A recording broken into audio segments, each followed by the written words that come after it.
Hey, ARESxGOD here, and it's time to talk about the latest episode from Dr. Stone, and I just can't help but having a grin on my face after this episode. Just laughing so much. Just Senku's enthusiasm about science and the way he explains stuff and the evil grins he has every time he gets lost into one of his projects is just so attractive, honestly. And in this episode, I feel like it rekindled my love, so to say, for Dr. Stone with the way we have two revolutions, the Industrial Revolution, reinventing the wheel, and probably changing sides for Yukio. So let's get into it and talk about it.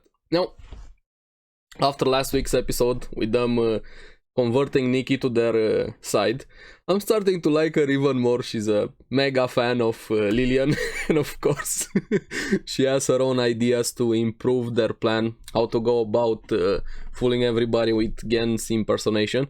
But she says he's only 55% accurate, and she's gonna put him into shape. Spartan training over there, she's gonna take care of Gen, poor guy. But of course, things aren't that easy. She says they have a big problem. Now, Tsukasa has a lot of strong people around him, especially the two, Hyoga and Yukio. But also him, Tsukasa himself, is the biggest problem with his charisma. People listen to him. They kind of worship him in a way also. But with their plan being based on hearing a song, Yukio is the biggest problem to their plans. He used to be a sonar engineer.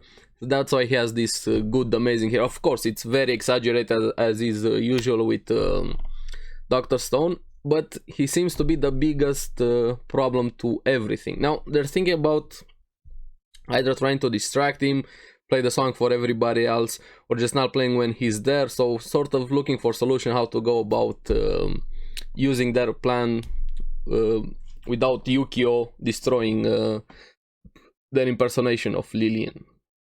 But I'll get to that. Ukyo seems to be very interesting. One of the most interesting characters we've seen so far in Dr. Stone. Now we have Magma's shenanigans, because why not?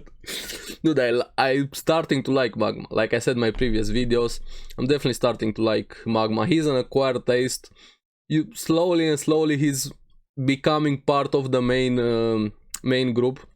And I like how after he used Chrome as a human shield, he thought Chrome was dead, even though Chrome was just petrified out of fear from the arrows.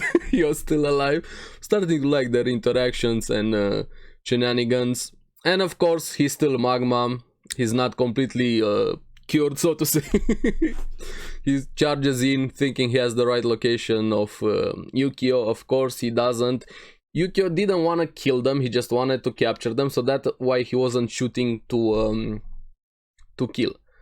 Chrome realizes this and kind of uses it a bit to his advantage, waving the white flag, so he saved Magma's life in a way, and he gets captured because of this. And we finally get to find out more about Yukio. He's very capable, very smart. He also has a way with words. He almost made Chrome fall there, telling him, hey, in a way you defeated me with that quick decision, or with the white flag. You even saved Magma.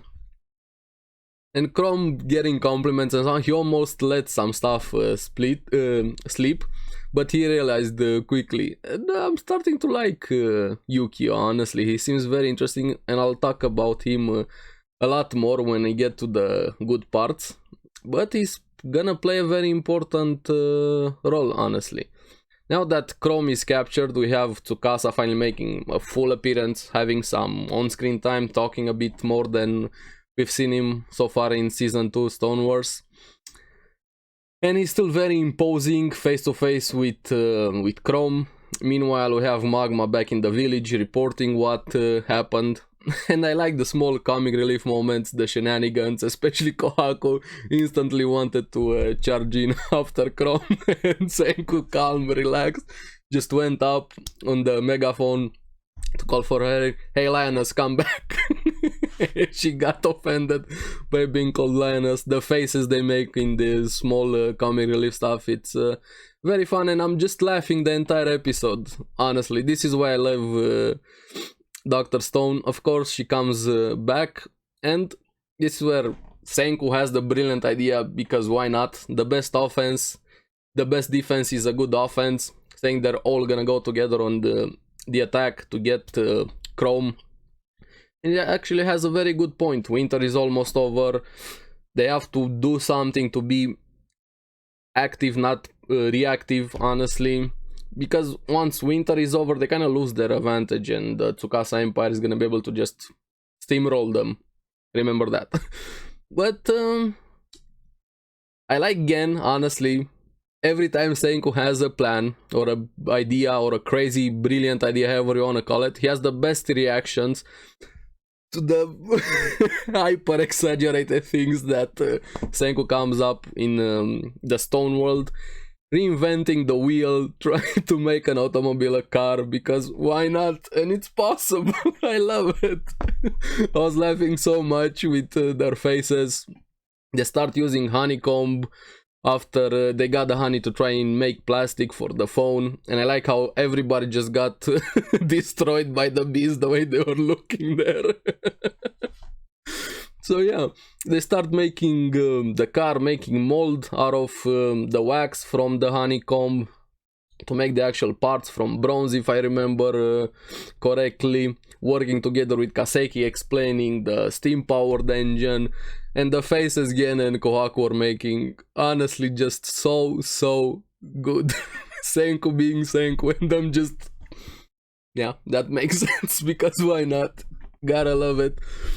Honestly. And the biggest shock for them was when Senku, we have time, no issues, Chrome is gonna be okay, he's highly capable, he just has to keep his mouth shut, not to die or let anything split. And Kohaku had a perfect response. You do realize who we're talking about, it's Chrome. This is Chrome we're talking about, him and keeping his mouth shut. Yeah, when the realization hit them. Of course, it's Chrome, always. Honestly, and speaking of Chrome, bragging over colored frames, trying to impress Tsukasa with the power of science.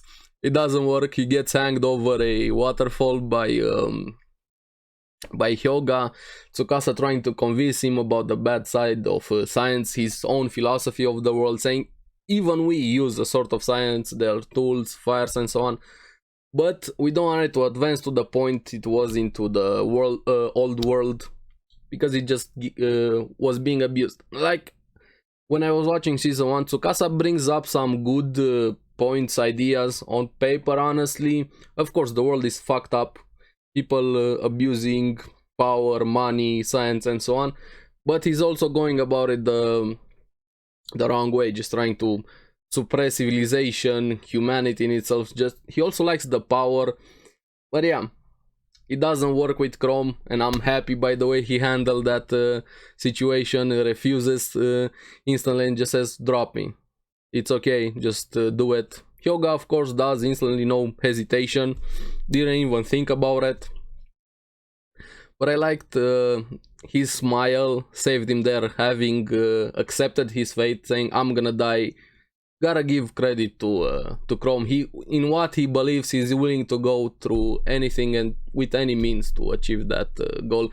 Even willing to sacrifice his life for the betterment of his the ones closest to him. And Tsukasa saw that, realized nothing is gonna make Chrome give up, change, convert to their side and stuff like that. Even promises of good stuff, or even out of fear, or carrot and stick, the cliche. It's not gonna work on him, so he orders Yukio to save him with an arrow. He also makes a bridge for him, just pulling out a tree from the ground, because he needed to prove again how strong and powerful he is, the strongest high school primate. It's gonna be interesting when we finally have Senku and Tsukasa face to face after so long, and everything that has been going on between them. Now, this is where I have to talk about Yukio, the elephant in the room, so to say. We know he's the biggest problem to their plan, but Hyoga is also very capable, saying okay, this guy's not gonna break, so let's see what he was doing here, why he was here, where he was, asking the right questions. And Chrome realized this, got a bit scared. Now, if Yukio would have been honest, they kind of would have been fucked over there. Discovered the phone probably, but Yukio lies and says Chrome and the others were after the cave, where the liquid was the one that the bat poop, hashtag 2020, which allowed them to resurrect the petrified people. So yeah, there's a lot more to Yukio. What did he lie? Is he trying to start the second revolution, this time on Tsukasa's side? A revolt, honestly, going against him? Does he have another plan, trying to just take the power over? Does he know something else? I don't know. I hope he's just trying to ally with Senku, because I like him. The way he interacted with Chrome after he captured him with the white flag there, I liked that smile he had over his face. So he's gonna be an interesting character moving forward, and why exactly he lied and what he's trying to accomplish. So gonna have to keep our eyes on him, and ears, of course. Now, back in the science land, Senku explaining his plan, how to make the car and everything. Of course it works out, they make a steam-powered car, and I liked so much how they were looking when they presented them in the Industrial Revolution, steam engine powered train, the suits, everything, all of them were looking so damn good and fresh. And we have a car in a stone world, because why not? Dude, I couldn't stop myself from laughing and enjoying this episode. Like I keep saying, I know it's overly exaggerated and it wouldn't make sense in real world scenarios, but this is what makes it a lot of fun, and I'm enjoying Dr. Stone. Now I'll leave off the questions to you guys. What do you think about Yukio? Where do you land on him? Your first impressions from this episode? And the car. What do you think about the car and Senku just being Senku? As always, thank you very much for watching. Remember to like and subscribe. It helps me quite a lot, and you guys get the latest videos on the series that I follow. Keep enjoying Dr. Stone, because I sure am. It's really fun. I'll see you in the next one. Bye bye.